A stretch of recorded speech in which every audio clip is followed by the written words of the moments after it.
हम्म, क्या कभी इस बात पर गहराई से विचार किया गया है कि मतलब हमारे दिमाग में जो एक आवाज होती है ना, जो हर वक्त कमियां निकालती रहती है।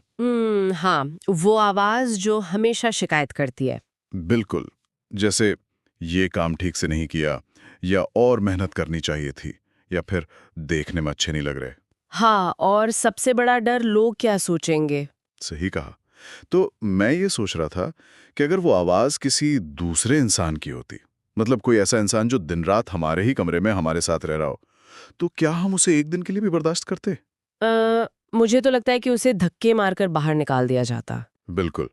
कोई भी ऐसे बुरे रूममेट को नहीं झेलेगा, लेकिन अजीब विडंबना है ना कि इंसान ने उस रूममेट को अपने ही दिमाग में हमेशा के लिए पनाह दे रखी है। ये सच में बहुत अजीब है। तो आज की इस गहन चर्चा में, या कहें इस डीप डाइव में, हम उन स्रोत सामग्रियों को खंगालने वाले हैं जो the foundation of self love, यानी स्वप्रेम की नींव पर बात करते हैं। हाँ, और ये विषय इतना महत्वपूर्ण इसलिए है क्योंकि अक्सर एक ऐसे घर की कल्पना की जाती है जो बाहर से देखने में एकदम आलीशान हो। जैसे अंदर बेहतरीन और महंगे फर्नीचर रखे हो। हाँ बिल्कुल, रेशमी पर्दे लगे हों और बाहर एक हरा भरा बगीचा हो। लेकिन अगर उस घर की नींव ही दरक चुकी हो, पूरी तरह से खोखली हो, तो वो इमारत कितने दिन टिकेगी। ज्यादा दिन तो नहीं टिक सकती। एक हल्का सा भूकंप और सब खत्म। सही बात है। और जिंदगी के साथ भी अक्सर यही होता है। मतलब बड़े बड़े रिश्ते, शानदार करियर और समाज में एक रुतबा, ये सब सिर्फ बाहरी सजावट है। तो आप कह रही हैं कि बिना नींव की ये सब बेकार है? बिल्कुल। अगर अंदर खुद से प्यार और स्वीकार्यता की वो नींव नहीं है ना, तो इंसान हमेशा एक खालीपन महसूस करता है, चाहे बाहर से वो कितना भी सफल क्यों न दिखे। तो हमारा मिशन ऑन चेंज समझना है कि ये नींव टूटती कैसे है और इसे वापस कैसे बनाया जाए। क्योंकि इन स्रोतों को पढ़ते वक्त जो बात मुझे सबसे ज्यादा हैरान कर रही थी, वो ये है कि समाज ने बड़ी चतुराई से, मतलब बहुत ही चालाकी से, सेल्फ लव को स्वार्थ या अहंकार का चोला पहना दिया है। हाँ, ये एक बहुत बड़ा झूठ है जो हमें बचपन से सिखाया जाता है। वही ना, बचपन से ही ये सिखाने की कोशिश की जाती है कि खुद को पीछे रखना ही नेकी है। लेकिन अगर हम मनोवैज्ञानिक नजरिए से देखें, तो खुद से प्यार करना कोई विलासिता या लग्जरी नहीं है। ये एक संतुलित जीवन की सबसे बुनियादी जरूरत है। बिल्कुल। और इंसान अक्सर ये सोचकर अपनी खुशी को भविष्य पर टाल देता है कि जब एक मनपसंद नौकरी मिल जाएगी, या बैंक में कुछ खास रकम आ जाएगी, या फिर वजन 10 किलो कम हो जाएगा। हाँ, तब जाकर वो खुद को प्यार करने के लायक समझेगा। और ये शर्तों पर आधारित खुशी का जो मॉडल है ना, ये एक बहुत बड़ा भ्रम है। खुशी किसी बाहरी उपलब्धि का बाय प्रोडक्ट नहीं होती। तो वो अंदर से आती है। बिल्कुल, ये अंदर से पैदा होती है। ये एक बहुत ही उलझा देने वाला विरोधाभास है। मतलब अगर हम इंसान के शुरुआती दिनों को देखें, तो कोई भी बच्चा जन्म से खुद से नफरत करना तो नहीं जानता। एकदम सही। बच्चे तो पूरी तरह से खुद को स्वीकार करते हैं। हाँ, एक छोटे बच्चे को ही देख लीजिए जो चलना सीख रहा होता है। वो बार बार गिरता है, घुटनों के बल आता है, चोट भी लगती है। हाँ, वो रोता भी है। लेकिन गिरने पर वो खुद को नाकाम या बेकार नहीं कहता। वो दोबारा खड़ा होता है। तो फिर जैसे जैसे उम्र बढ़ती है, ये मैं काफी नहीं हूं या आई एम नॉट इनफ वाली गहरी और दर्दनाक भावना दिमाग में कहां से जड़ जमा लेती है? इस सवाल का जवाब हमारे मानव मनोविज्ञान और एवोल्यूशन में छुपा है। अच्छा, वो कैसे? बचपन में हमारा दिमाग एक स्पंज की तरह होता है। वो आसपास के माहौल से हर चीज सोखता है। मतलब अच्छी और बुरी दोनों चीजें? हाँ, कोई भी शिक्षक का ताना, किसी रिश्तेदार की तुलना या दोस्तों के बीच हुई कोई छोटी सी शर्मिंदगी, ये सब हमें छिटपुट घटनाएं लगती हैं, लेकिन दिमाग का एक नेगेटिविटी बायस होता है। नेगेटिविटी बायस थोड़े से समझाएंगे? हम्म मतलब इंसान का दिमाग अच्छी बातों को भूल जाने और बुरी बातों को खतरे के रूप में याद रखने के लिए प्रोग्राम्ड है। अरे वाह! तो ये हमारे बचाव के लिए होता है असल में? बिल्कुल, विकासवाद के नजरिए से ये हमें सुरक्षित रखने के लिए था। लेकिन आधुनिक दुनिया में इसका नुकसान होता है। जब आसपास के लोग कहते हैं कि तुम बहुत ज्यादा बोलते हो, तुम्हारा रंग ऐसा है, या तुमसे ये नहीं हो पाएगा, तो इंसान उन बाहरी आवाजों को सुनता है।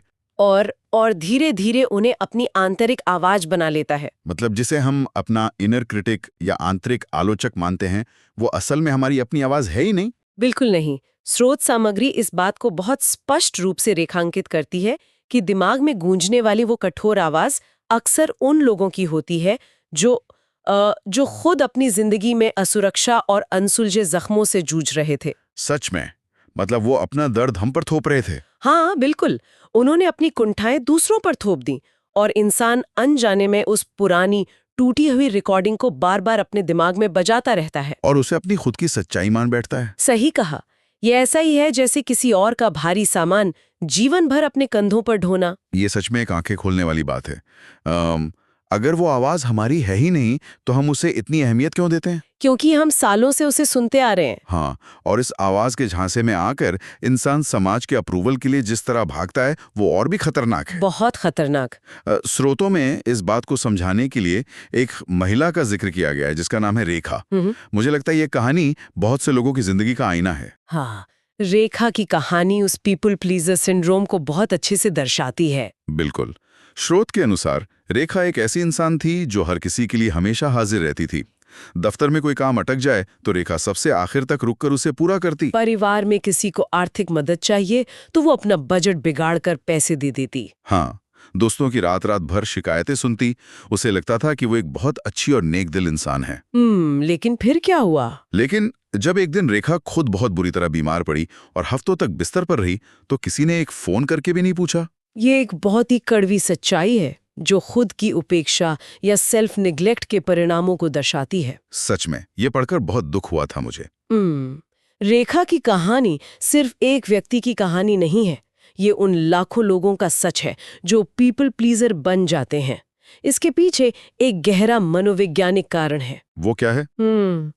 जब कोई इंसान हमेशा अपनी जरूरतों को दरकिनार करके दूसरों के लिए उपलब्ध रहता है तो वो असल में दुनिया को ये ट्रेनिंग दे रहा होता है कि मेरी कोई ज़रूरतें नहीं हैं और मेरे साथ कैसा भी व्यवहार किया जा सकता है। और लोग इस बात को सच मान लेते हैं। बिल्कुल, लोग इसे मान लेते हैं और फिर आपकी परवाह करना बंद कर देते हैं। लेकिन यहाँ मेरे मन में एक बड़ा सवाल उठता है। मतलब बचपन की कहानियों से लेकर सिनेमा तक हर जगह तो यही सिखाया गया है कि दूसरों के लिए त्याग करना महानता है। हाँ, बिल्कुल सिखाया गया है। अपना निवाला दूसरों को दे देना एक बहुत बड़ा गुण माना गया है।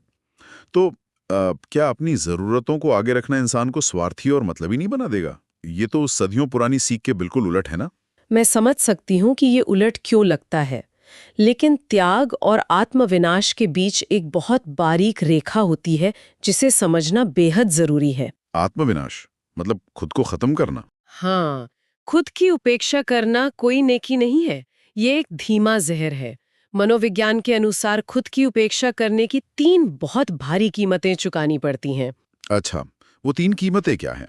पहली है भयंकर शारीरिक और मानसिक थकान, जिसे हम बर्नआउट कहते हैं। ऐसे में शरीर में कॉर्टिसोल जैसे स्ट्रेस हार्मोन का स्तर हमेशा बढ़ा रहता है। वो तो सेहत के लिए बहुत बुरा है। बिल्कुल, एक बहुत पुरानी कहावत है कि खाली बर्तन से किसी की प्यास नहीं बुझाई जा सकती। हाँ, अगर जग में पानी नहीं है तो दूसरों को क्या देंगे? एकदम सही। जब इंसान खुद अंदर से खाली हो तो वो दूसरों को सिर्फ अपनी बची खुची थकी हुई ऊर्जा ही दे सकता है। समझ रहा हूँ। और दूसरी कीमत क्या है? दूसरी कीमत है गलत और नुकसानदायक रिश्तों में फंसना। Toxic relationships. हाँ, जब इंसान खुद से प्यार नहीं करता, खुद की कद्र नहीं करता, तो वो उन लोगों की तरफ आकर्षित होता है जो उसे थोड़ा सा भी अटेंशन दे दें, चाहे वो अटेंशन कितना भी नकारात्मक क्यों ना हो। बिल्कुल, वो ऐसे रिश्तों को बर्दाश्त करने लगता है जो उसे अंदर से तोड़ रहे होते हैं, क्योंकि उसे लगता है कि वो इसी लायक है। बाप रे, ये तो बहुत ही डरावना है। और तीसरी सबसे बड़ी कीमत है अपनी खुद की आवाज, अपने सपनों और अपनी पहचान को पूरी तरह से खो देना। मतलब इंसान भूल ही जाता है कि वो असल में है कौन। हाँ, इंसान एक ऐसा किरदार बन जाता है जो सिर्फ दूसरों की उम्मीदों की स्क्रिप्ट पर जी रहा है। और रही बात स्वार्थी होने की, तो जैसे हवाई जहाज में कहते हैं ना, खुद को ऑक्सीजन मास्क पहले पहनाना स्वार्थ नहीं है, ये जीवित रहने और दूसरों की मदद करने की पहली शर्त है। बहुत ही शानदार एनालॉजी है। Yes. तो मतलब दूसरों के अप्रूवल पर निर्भर रहना एक ऐसा खेल है जिसे कभी जीता नहीं जा सकता। बिल्कुल, ये एक हारा हुआ खेल है। ये बात बिल्कुल सही है कि अप्रूवल की कोई सीमा नहीं होती। आज अगर 10 लोग तारीफ करेंगे और सिर्फ एक इंसान आलोचना कर देगा तो वो एक आलोचना पूरी रात सोने नहीं देती। हाँ, वो नेगेटिविटी बायस फिर से हावी हो जाता है। तो अगर दूसरों की मंजूरी के पीछे भागना एक हारा हुआ खेल है, तो इसका इलाज क्या है? मतलब हम उस आंतरिक आलोचक को चुप करा के अपने अंदर असली सेल्फ एस्टीम या आत्मसम्मान कैसे जगा सकते हैं? ये एक बहुत अच्छा सवाल है। क्योंकि अहंकार और आत्मसम्मान में भी तो अक्सर कंफ्यूजन हो जाता है ना। हाँ, और ये फर्क समझना बहुत जरूरी है। अहंकार यानी एरोगेंस की आवाज कहती है मैं सबसे अच्छा हूँ, बाकी सब मुझसे कमतर हैं। जो कि अक्सर दूसरों को नीचा दिखाने के लिए होता है। बिल्कुल। यह असल में एक गहरी असुरक्षा को छिपाने का तरीका है। लेकिन आत्मसम्मान बहुत शांत होता है। वो सिर्फ ये कहता है मैं काफी हूँ, यानी आई एम इनफ। मैं काफी हूँ। बहुत ही सुकून देने वाला वाक्य है ये। और आत्मसम्मान कभी बाहर से नहीं आता। कोई भी अवार्ड, कोई भी प्रमोशन या सोशल मीडिया के हजारों लाइक्स इंसान को आत्मसम्मान नहीं दे सकते। तो ये आता कहाँ से है? ये तब पैदा होता है जब इंसान खुद से किए गए छोटे छोटे वादे पूरे करता है। अच्छा, जैसे अगर मैंने खुद से कहा कि मैं सुबह जल्दी उठूंगा और मैं उठा, तो उससे मेरा आत्मसम्मान बढ़ेगा? एकदम सही। खुद की नजरों में अपनी साख बनाना। और एक बहुत बड़ी गलती जो अक्सर की जाती है वो है खुद को साधारण मानना। साधारण मानना गलत है। खुद को आम या साधारण मान लेना आत्मसम्मान की कमी की सबसे बड़ी निशानी है। सच्चाई ये है कि हर इंसान के जीवन के अनुभव, उसका संघर्ष और उसका नजरिया पूरी तरह से यूनिक होता है। इस अद्वितीय या यूनिक होने की बात पर स्रोतों में जापानी कला किंस्तुगी का एक बहुत ही शानदार उदाहरण दिया गया है। ओहो, किंस्तुगी, ये मेरा पसंदीदा हिस्सा है। मैंने इस कला की कुछ तस्वीरें देखी हैं इंटरनेट पर। जब कोई खूबसूरत चीनी मिट्टी का बर्तन टूट जाता है तो उसे बेकार समझकर फेंका नहीं जाता। बिल्कुल नहीं। या किसी पारदर्शी गोंद से उसकी दरारों को छिपाने की कोशिश नहीं की जाती, बल्कि उन टूटे हुए टुकड़ों को असली सोने के लेप से वापस जोड़ा जाता है। हाँ, असली सोने से। ये सिर्फ एक कला नहीं है, बल्कि वाबी साबी नामक एक बहुत गहरे जापानी दर्शन का हिस्सा है। वाबी साबी, इसका क्या मतलब है? ये एक ऐसा दर्शन है जो अपूर्णता या इम्परफेक्शन में सुंदरता ढूंढता है। किंतुसुगी के पीछे का मनोविज्ञान सीधा सा है। दरारों को छिपाने की बजाय उन्हें उभारा जाता है। क्योंकि वे दरारें उस बर्तन के इतिहास का हिस्सा हैं। बिल्कुल। जापानी दर्शन मानता है कि उस टूटन ने उस बर्तन को नष्ट नहीं किया, बल्कि उसे पहले से भी ज्यादा खास, मूल्यवान और मजबूत बना दिया। वाह!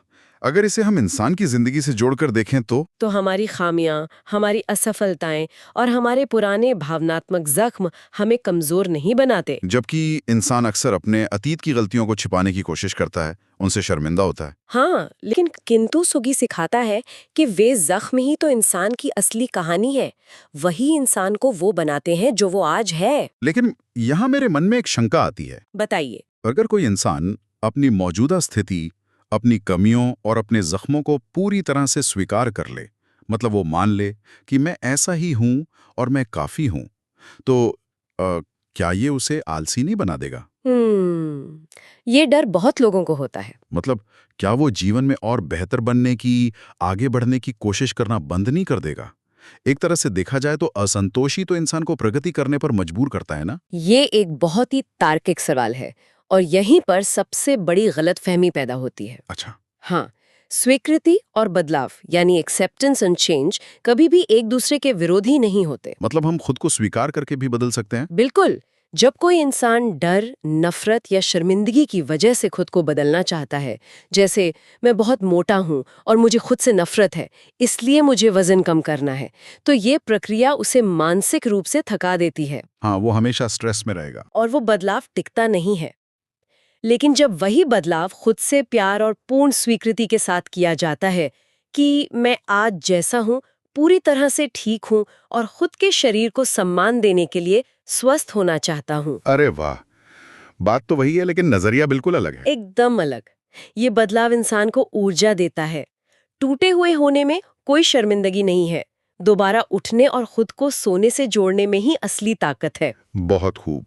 मतलब स्वीकार्यता विकास को रोकती नहीं है, बल्कि उसके लिए एक सुरक्षित जमीन तैयार करती है। एकदम सटीक तरीके से समझा आपने। तो दर्शन और मनोविज्ञान को समझने के बाद अब बात करते हैं इसे असल जिंदगी में उतारने की। हाँ, प्रैक्टिस बहुत जरूरी है। क्योंकि सेल्फ लव सिर्फ कोई विचार तो है नहीं जिस पर बैठकर घंटों सोचा जाए। ये एक अभ्यास है। खुद से प्यार करने वाले लोगों की जिंदगी में भी तकलीफें आती है ना, बिल्कुल, बिल चुकाने होते हैं, रिश्ते टूटते हैं, सब होता है। लेकिन उनका इन सब से निपटने का तरीका अलग होता है। तो उन तरीकों या आदतों के बारे में स्रोत क्या कहते हैं? स्रोतों में कुछ बहुत ही ठोस और व्यवहारिक आदतों का जिक्र है जो दिमाग की न्यूरल वायरिंग को बदल देती है। सबसे पहली आदत क्या है? सबसे पहली है सुबह का पहला घंटा। ओहो, सुबह उठते ही फोन चेक करना। वही सबसे बड़ी गलती है। ये देखा गया है कि ज्यादातर लोग उठते ही सबसे पहले फोन उठाते हैं और दुनिया भर की खबरें, सोशल मीडिया या काम के ईमेल्स में उलझ जाते हैं। तो इससे नुकसान क्या है? ऐसा करके इंसान अपने दिन का कंट्रोल दुनिया के हाथ में दे देता है। स्वप्रेम का पहला नियम है कि सुबह का पहला घंटा पूरी तरह खुद के लिए हो, बिना किसी स्क्रीन के। तो उस 1 घंटे में क्या करना चाहिए? उसमें ध्यान यानी मेडिटेशन हो सकता है, कुछ पन्ने पढ़ना या सिर्फ शांति से चाय पीना शामिल हो सकता है। मतलब बस खुद के साथ वक्त बिताना। हाँ, और दूसरी आदत है अपने शरीर को एक मंदिर की तरह मानना। इसका मतलब सिर्फ जिम जाना और डाइट करना है? नहीं, इसका मतलब सिर्फ जिम जाना नहीं है, बल्कि पर्याप्त नींद लेना, शरीर को सही पोषण देना और सबसे जरूरी जब शरीर थका हो तो इसे आराम करने की इजाजत देना है। हाँ, आराम करना तो हम भूल ही जाते हैं। और एक और बात जो स्रोतों में बहुत प्रमुखता से उभरी है, वो है सीमाएं तय करना, यानी बाउंड्रीज बनाना और बिना किसी अपराध बोध के ना कहना। ना कहना सबसे मुश्किल काम। सही में, ना शायद किसी भी भाषा का सबसे छोटा वाक्य है, लेकिन इसे बोलना दुनिया का सबसे मुश्किल काम लगता है। बिल्कुल। बाउंड्रीज को समझने के लिए मैं एक रूपक इस्तेमाल करना चाहूंगा। अक्सर लोग बाउंड्रीज को एक दीवार समझ लेते हैं जो उन्हें दूसरों से अलग कर देगी। हाँ, लोगों को लगता है कि वो अकेले पड़ जाएंगे। लेकिन सीमाएं तय करना कोई स्वार्थ नहीं है। ये बिल्कुल एक देश की सरहद की तरह है जो उसे सुरक्षित रखती है। बहुत अच्छा उदाहरण है। या फिर इसे हम अपने दिमाग और मानसिक सुकून के लिए एक एंटीवायरस फायरवॉल की तरह मान सकते हैं, जो बाहरी दुनिया के वायरस और मैलवेयर को हमारे सिस्टम में घुसने से रोकता है। फायरवॉल का ये रूपक एकदम सटीक है। ना कहने में जो हिचकिचाहट होती है ना, वो भी हमारे उसी पुराने पीपल प्लीजर वाले स्वभाव से आती है। कि लोग क्या सोचेंगे। हाँ, इंसान को लगता है कि अगर उसने मना कर दिया तो लोग बुरा मान जाएंगे या उसे छोड़कर चले जाएंगे। लेकिन सच्चाई क्या है? मनोविज्ञान कहता है कि जिन रिश्तों में ना सुनने की गुंजाइश नहीं होती, वे रिश्ते असल में प्रेम पर नहीं बल्कि कंट्रोल पर टिके होते हैं। ये तो बहुत गहरी बात है। जब कोई काम या कोई इंसान आपकी ऊर्जा और सुकून को चूस रहा हो, तो विनम्रता से ना कहना आपका एक बुनियादी अधिकार है। और शायद बिना सफाई दिए। बिल्कुल। सबसे बड़ी बात जो सीखनी है, बिना कोई लंबी चौड़ी सफाई दिए मना करना। जैसे लोग अक्सर बहाने बनाने लगते हैं कि अरे मैं आ नहीं सकता क्योंकि फलां काम आ गया है। हाँ, उसकी जरूरत ही नहीं है। सिर्फ ये कहना कि मैं अभी ये नहीं कर सकता अपने आप में एक पूरा वाक्य है। इसके लिए किसी झूठे बहाने या स्पष्टीकरण की जरूरत नहीं होनी चाहिए। इसके साथ ही एकांत और अकेलेपन के बीच का फर्क समझना भी बहुत जरूरी है। श्रोतों के अनुसार इंसान अक्सर इन दोनों को एक ही समझ लेता है और अकेले होने से घबराता है। बिल्कुल। अकेलापन यानी लोनलीनेस एक दुखद एहसास है जहां इंसान खुद को दुनिया से कटा हुआ महसूस करता है। और एकांत? एकांत यानी सॉलिट्यूड एक चुनाव है। हर दिन कम से कम 10 से 15 मिनट बिल्कुल अकेले, बिना किसी फोन, संगीत या शोर के बिताना दिमाग को रीसेट करने के लिए जरूरी है। आजकल तो सेल्फ केयर का मतलब ही कुछ और हो गया है। हाँ, बाजार ने जो छवि बना दी है ना, जैसे महंगे स्पा में जाना या महंगी छुट्टियां बिताना, वो असल सेल्फ केयर नहीं है। तो असली सेल्फ केयर क्या है? कभी कभी असली सेल्फ केयर का मतलब होता है उस रिश्ते से बाहर निकल जाना या उस काम को छोड़ देना जो इंसान को अंदर से पूरी तरह खाली कर रहा हो। मतलब अपने मन की शांति को प्राथमिकता देना। बिल्कुल। इस पूरी प्रक्रिया को रोजमर्रा की जिंदगी का हिस्सा बनाने के लिए स्रोत सामग्री के आखिर में एक बहुत ही प्रभावशाली अभ्यास दिया गया है। हाँ, वो 3 सवालों वाला अभ्यास। जी, यह अभ्यास दिमाग की पुरानी वायरिंग को बदलने का काम करता है। हर रात सोने से पहले खुद से 3 छोटे लेकिन बहुत गहरे सवाल पूछने की सलाह दी गई है। और वो सवाल क्या है? पहला सवाल, आज मैंने क्या अच्छा किया?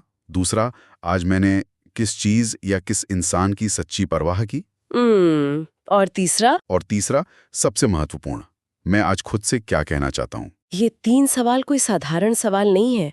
जब इंसान रोज रात को खुद से ये पूछता है कि मैंने क्या अच्छा किया, तो वो अपने दिमाग के उसी नेगेटिविटी बायस को चुनौती दे रहा होता है जो उसे सिर्फ उसकी गलतियां दिखाता है। हाँ, मतलब हम जबरदस्ती अपने दिमाग को अच्छी चीजें देखने पर मजबूर कर रहे हैं। बिल्कुल, धीरे धीरे इंसान के दिमाग की पुरानी मैं बेकार हूं वाली रिकॉर्डिंग पहले मैं कोशिश कर रहा हूं मैं बदलती है, और फिर अंततः मैं काफी हूं मैं तब्दील हो जाती है। हमारी खुद की आवाज, हमारे खुद के साथ किए गए संवाद ही हमारी पूरी दुनिया का निर्माण करते हैं। वाह, तो उस पूरी विस्तृत चर्चा को समेटते हुए ये निष्कर्ष बहुत साफ तौर पर उभर कर सामने आता है कि स्वप्रेम या खुद से प्यार करना कोई ऐसी मंजिल नहीं है जहां एक दिन पहुंच गए, झंडा गाड़ दिया और बात खत्म हो गई। नहीं, ये कोई डेस्टिनेशन नहीं है। हाँ, ये हर दिन, हर सुबह और हर पल चुना जाने वाला एक लंबा सफर है। बिल्कुल। और इस सफर का सबसे अहम और शायद सबसे मुश्किल कदम है खुद को माफ करना। खुद को माफ करना, पुरानी गलतियों के लिए। हाँ, इंसान अक्सर अपनी पुरानी गलतियों, अपने पुराने फैसलों का भारी बोझ सालों तक ढोता रहता है। मैंने वैसा क्यों किया, मुझे ऐसा नहीं करना चाहिए था। बिल्कुल, वो खुद को कोसता रहता है कि मैंने उस वक्त वो फैसला क्यों लिया या मैंने उस इंसान पे भरोसा क्यों किया। तो इसे कैसे रोका जाए? ये समझना बेहद जरूरी है कि वो गलतियां इंसान ने उस वक्त की थीं, जब उसके पास उस वक्त के हिसाब से जो ज्ञान, जो समझ और जो परिस्थितियां थीं, उसी के आधार पर उसने वो कदम उठाए थे। मतलब उस वक्त उसे जितना सही लगा उसने किया। हाँ, आज समझ बढ़ गई है, आज नजरिया बदल गया है, तो इंसान बेहतर कर सकता है, लेकिन उस पुराने रूप को जिसने सिर्फ खुद को बचाने की कोशिश की थी, माफ करना होगा। ये बहुत ही खूबसूरत बात है। जब जिंदगी का सफर मुश्किल लगने लगे, जब चारों तरफ अंधेरा हो और जब दुनिया साथ छोड़ दे, तब खुद का हाथ पकड़ना, खुद को चुनना सबसे ज्यादा जरूरी हो जाता है। बहुत ही गहरी बात कही आपने। और इसी के साथ इस डीप डाइव को खत्म करने से पहले हम श्रोताओं के लिए एक बहुत ही विचार उत्तेजक सवाल छोड़कर जाना चाहते हैं, जिस पर गहरे एकांत में विचार किया जा सकता है। बिल्कुल, सोचिए इस बारे में। फैसला, चाहे वो करियर का हो, रिश्तों का हो या सिर्फ अपना वीकेंड बिताने का तरीका ही क्यों ना हो, वो फैसला लोग क्या कहेंगे के डर से ना लिया जाए, बल्कि हर फैसला खुद के प्रति एक गहरे और सच्चे प्रेम की भावना से लिया जाए। तो क्या होगा? तो उन 365 दिनों के बाद वो इंसान कहाँ खड़ा होगा? उसकी जिंदगी और उसके आसपास की दुनिया कितनी अलग, कितनी शांत और कितनी असाधारण होगी। ये सच में एक बहुत शक्तिशाली विचार है। और शुरुआत में हमने जिस घर की कल्पना की थी ना, जब उस घर की नींव खुद से प्यार की ठोस और मजबूत ईंटों से भरी होगी, तो बाहर कितने भी बड़े तूफान क्यों ना आए, दुनिया कितनी भी कठोर आलोचना क्यों ना करे, वो घर कभी नहीं हिलेगा। बिल्कुल, वो अपनी पूरी शान और सुकून के साथ मजबूती से खड़ा रहेगा। तो खुद से प्यार करना चुनिए और अपनी नींव मजबूत बनाइए।